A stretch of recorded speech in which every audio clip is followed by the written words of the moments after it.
would like to walk you through start to finish putting together a listing. So congratulations, you got your first listing. Now, what do you do?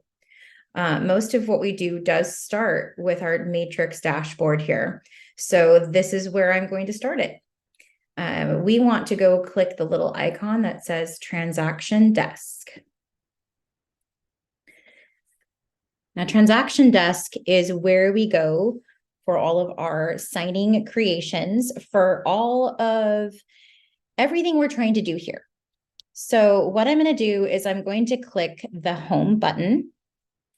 I'm going to click the Add to create a transaction.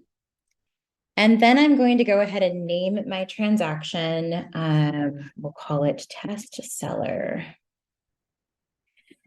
We have templates to help you out with the right paperwork. So if I was doing a residential listing, I could scroll down here and click on the residential listing template. If I'm in Island County, I can scroll to the residential template for Island County. For the purpose of this video, I will go ahead and do one for a standard residential listing. Now, the source, the import data source. This is where Transaction Desk is going to pull information as far as the current owners of the property, the address, square footage. It brings some of that information in for you already. So we're going to go ahead and choose one of these two avenues. When you click Matrix, what it does is it allows you to pull up an MLS number. So if this home had sold before and there's record of it with the Matrix, you can pull up that data and it will help populate some of those pieces. If it's never been listed before, you're going to want to go ahead and click Relist. What this does is it pulls from the county record. So you can select the county you're going to be selling in. I'm going to go ahead and select, I don't know, Snohomish County. And then you're going to go ahead and type in the tax ID. Let's talk about where to find that.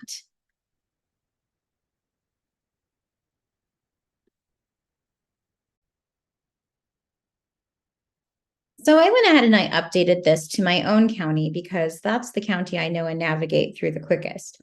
But I'm going to update mine to Island County, and I'm going to use Relist, selecting the county of Island County. Now, all I may have right now from the seller is an address. So I'm going to want to find out a little bit more information than just an address. What you'll want to do is go to the county website.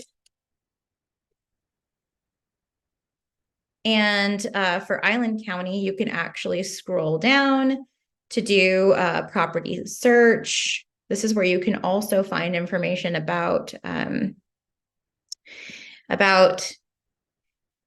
oops, I didn't mean to do that. You can also find out information about septic permits, building permits, and anything else. So aside from accidentally clicking one of these two links that emails your Island County assessor or treasurer, what we want to do is we want to scroll down and agree to not use this for anything bad. But we can actually search up the property address by an owner's name if we have the street address. So I'm just going to go ahead and write in this address right here. Oh, look, it's all here. I'm going to go ahead and view the details. And the number we want to bring from this website is actually the geographic ID number right here with this R. So we'll take that number and we'll put it right back into our listing. So I just did a copy and paste, bringing that number right back over in here. And now I'm just going to go ahead and click Create.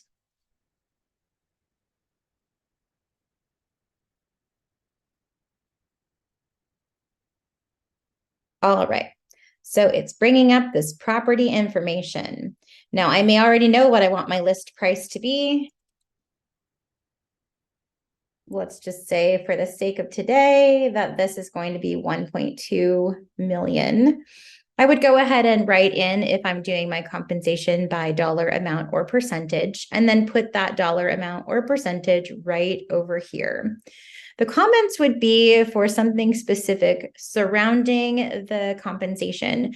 So it would be an example of, say, the agent has to be present in order to receive the full compensation offered. Anything that you might want to add in addition to something about the compensation goes in that field. Otherwise, this does pull up the data of the address and the tax ID, the year built. I'm going to go ahead and click the next window. Now I can go ahead and write in my list date. If I know when I want to have this house listed, I can go ahead and click it in here. I'm going to say Valentine's Day. It'll go up. And then we really don't know any of this additional information, so that just remains blank. Pulling in the data, it'll actually have the seller's name, it'll have my name, it'll have my firm that I'm a part of. I am part of the Mukilteo office, so it's going to have that already pre-listed and pre-populated. This is the information that goes on the bottom of the purchase and sale agreement as well. It's connected to this listing and it auto-populates. If I have other contacts I want to add, I'm going to click the plus button. I'm going to create a new transaction contact, and then I'm going to go ahead and list in who my additional contact is. When you're done with that, you can click the next button. And this pre-populates our entire list of forms that are in the template for Island County.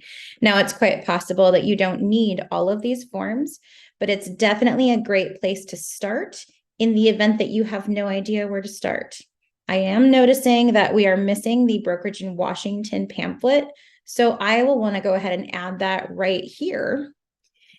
Scrolling down to pamphlets, and then clicking the brokerages in Washington pamphlet.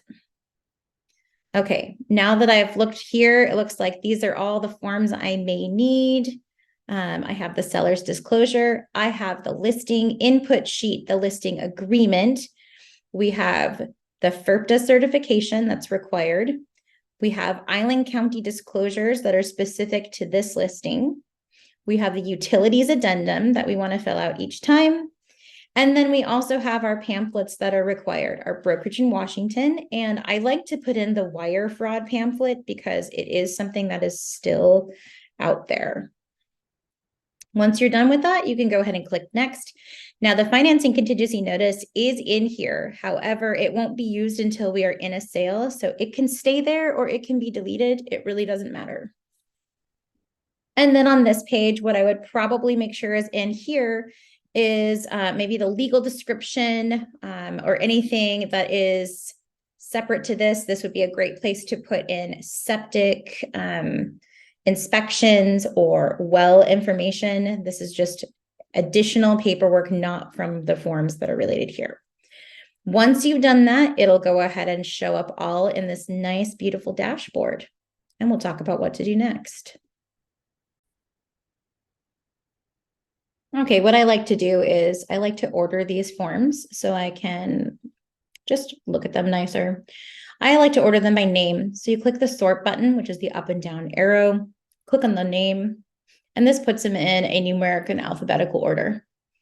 Once you have this in here, you can actually click each form individually, and you can fill out the information that needs to be filled out. Remember, when you're filling out the listing input sheet, that anything with a dot has to have something filled in. You cannot leave it blank. It is an MLS requirement that it's filled in. These will each pull up individually. You can go ahead and click through, and once you're finished, you can hit this X button right here to save and exit. It does automatically save it every time you hit the X.